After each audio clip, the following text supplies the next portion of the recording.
කතඤ්ඤෝ කතවේදී පුද්ගලෝ දුර්ලභෝ ලෝකස්මින්. මේ ලෝකේ කෙලෙහි ගුණ දන්න මිනිස්සු හටයි දුර්ලභයිලු. ඒක නම් ඇත්ත හොඳේ. අවශ්‍යතාවයේ සම්පූර්ණ වුණාට පස්සේ ආය මිනිස්සු අපි තියාගන්න. මිනිස්සු පුරුදු වෙලා ඉන්නවා අවශ්‍යතාවයේ සම්පූර්ණ වුණාට පස්සේ ඒක අයින් කරලා දාන්න.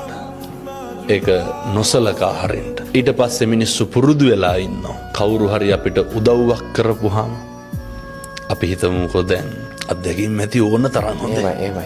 වැඩිපුරම විඳවලා තියෙන්නේ. පසුතැවිලි වෙලා තියෙන්නේ. උදව් කරපු මිනිස්සු හින්දාද උදව් නොකරපු මිනිස්සු හින්දාද? උදව් කරපු මිනිස්සු. ආර්ය කෙරවෙලතුරු කාගෙත් රැවටිල්ල කියලා දෙයක් තියෙනවා නේද? ඔය අපේ ජන කවිය මේවා හොඳට පත්තියන් වෙච්ච මිනිස්සුන්ගේ කටවල් වලින් කියවෙච්චා. බුදුහාමුදුරුවෝ එදා එහෙම කිව්වෙත් එදත් එහෙම ඉඳලා තියෙනවා. අදත් ඉන්නවා. මේක හෙට මීට වඩා වැඩි වෙන්න.